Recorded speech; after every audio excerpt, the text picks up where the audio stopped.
So what were the lessons in attunement with Norman? And then what does the Interesting. scientific Well, data say? yeah, I mean, what's interesting is that a lot of what Norman said comports very well to what the social science tells us. So attunement is basically taking people's perspective, and can you see the world from someone else's point of view? And that requires, can you attune yourself to someone else? And what that requires are a number of different qualities.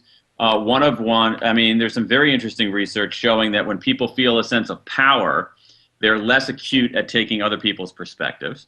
And so one of the things about Norman that he talks about, and other salespeople I talked to as well, talked about humility, a sense of humbleness, not basically going in there and feeling this enormous sense of power, but being more humble about things. And that actually can enhance their perspective-taking qualities and improve their performance.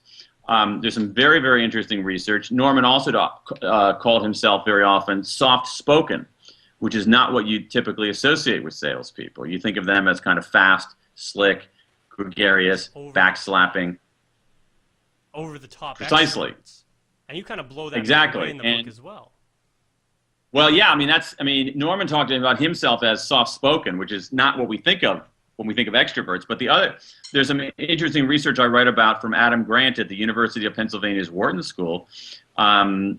Really, as you say, Shaun, exploding the myth of the extroverted sales star.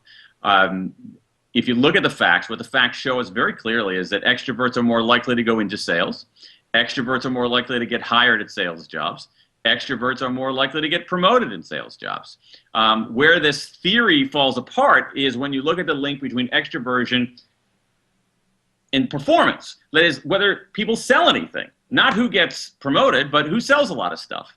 And it turns out that the correlation between extroversion and sales performance is practically non-existent. And so what Adam Grant did is he did a study basically trying to get to the root of this question. And so he went to a software company, measured the introversion-extroversion scores of this software company. Then the software people went out, the software sales force went out to sell their software. And what Adam found was this, that very strong introverts were not very good at sales. Yeah, well, that makes sense to us. They don't want to make the call. They're not necessarily comfortable in social situations. Okay, but the bigger surprise was that the very strong extroverts, they weren't much better. They were only a little bit better than the very strong introverts. These people we think are the naturals. And what Adam found was that the people who did the best were the people in the middle, what the literature calls ambiverts. These are people who are a little bit extroverted, a little bit introverted. They're not strongly one way or the other. And, these strong extroverts don't sell very well because they don't listen very well. They overwhelm people. And so Norman, by talking about being soft-spoken, sort of gave me a clue about that. And Adam Grant's research showed very clearly that ambiverts, these people in the modulated middle, are more effective at sales. And I think the good news for us, all of us, is that most of us are ambiverts. Some of us are very strong introverts, some of us are very strong extroverts, and God bless both groups of those people, but most of us are kind of in the middle. We're a little bit each. So the extroverts and the introverts are more of the outliers, and everyone else is more like an ambivert. The strong extroverts, right? It's a bell curve basically, and so imagine I'll draw a bell curve. It's like a bell curve with introversion, strong introversion here, and strong extroversion there, and the bell curve goes like this. And what it is on the sides you have relatively few strong introverts or strong extroverts. You got a lot of people in the middle because most of us are a little bit of both. And you have to be in most professions. I think that's right. I think you have to have. I think you're more effective if you have that wider repertoire of skills. Yeah. And okay, so how about buoyancy? What were the lessons that you got from Norman on buoyancy? Well, Norman was actually a reason why I came up with the whole term of buoyancy. Norman talked about the hardest part about being in sales is that every day you face an ocean of rejection. And it's a lovely poetic phrase. And buoyancy is, so how do you stay afloat in that ocean of rejection? And the social science gives us some really interesting clues about that.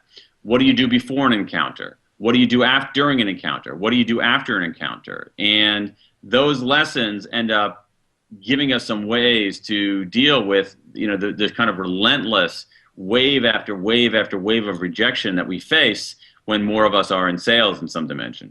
So how does Norman, or how should we act when we're facing the ocean of rejection? Well, it depends. It depends on what stage you're at. I mean, beforehand, there's some really interesting evidence showing that instead of pumping yourself up, you should actually question your abilities, that you should move instead of saying, you can do this, which is fine, it makes you feel good, but it's actually more effective to say, can you do this? Because by asking a question, questions are elicit an active response. Statements don't always. You begin answering the question to yourself, and you begin preparing, rehearsing, getting ready for the encounter. Martin Seligman at the University of Pennsylvania has some landmark research showing of some life insurance salesmen, and again, mostly men, in Pennsylvania, that found out that the best predictor of their success in selling life insurance was how they explained failure. That the people who flourished had an explanatory style. They were able to explain failure in a way that wasn't personal, that wasn't, these are Seligman's terms, that wasn't personal, that wasn't pervasive, that wasn't permanent. They looked for ways to, as some of the social psychologists call it, to decatastrophize failure. Not as a way to sort of delude oneself, but as actually a more adept, acute explanation of what's going on. If you blame yourself for every false sale, you're making every sale that doesn't go through, you're making a big mistake. There are plenty of people out there who just aren't ready to buy. And so if you blame yourself for every rejection, you're going to end up being debilitated. What you have to do is look for ways to explain things as less personal, less pervasive, and less permanent. Access those accurate explanations, and that'll keep you buoyant. Yeah, and I think that in the book you really highlight that when Norman walks out of the office. You weren't in the sales meeting, but he walks out of the office and says, I think we could get her next time. Yeah, that's great. That was a great scene, yeah. All right, so what about the third one, C, for clarity in sales? Well, clarity is, as I mentioned before, how do you go from accessing information to making sense of it? That is, we have no problem getting information today. The harder challenge is figuring out what's important and what's not. How do you curate the information? How do you distill the information? How do you separate out what's signal and what's noise in information? How do you take your expertise and deal with someone else and say, based on my expertise, this is what's important, forget about all the other stuff. There's also some really interesting evidence showing that problem solving is not necessarily the be-all and end-all skill that we think it is. Problem solving still matters a lot, but if your customer or prospect knows precisely what its problem is, it can probably find the solution on its own. Where you're more valuable is when they don't know what their problem is or they're wrong about their problem. And so the premium has shifted from solving existing problems to identifying problems people don't realize they have, from problem solving to problem finding. Very different kind of skill, much more of an artistic skill. It's much more of a questioning skill, and you identify that in the book as well, the power of asking the right questions. Right. Well, there's a lot of evidence showing that, again, it's really important to understand why, that the reason that questions are effective in terms of persuading, influencing people is that questions are active, or that is, they elicit an active response. So if I ask you a question, even if you don't respond explicitly, your wheels are going to be turning a little bit. If I simply make a statement, that's not necessarily the case. And when your wheels start turning a little bit, many times people will summon their own reasons for agreeing with you rather than your reasons for agreeing. And when people have their own reasons for doing something, their own autonomous, intrinsically motivated reasons for doing something, they believe it more deeply, adhere to it more strongly. All right, I hope you enjoyed this video, and be sure to like, share, and comment below. Subscribe to this channel for more interviews, and if you want to go further and be live on the interviews, you can go to mmt.tv/live to find out how. Like on Facebook and follow on Twitter to ask your questions, and be sure to get on the mailing list.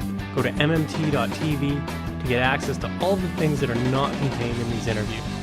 All the links are mentioned below, and until next time, break the rules, change the game, and be a rock star.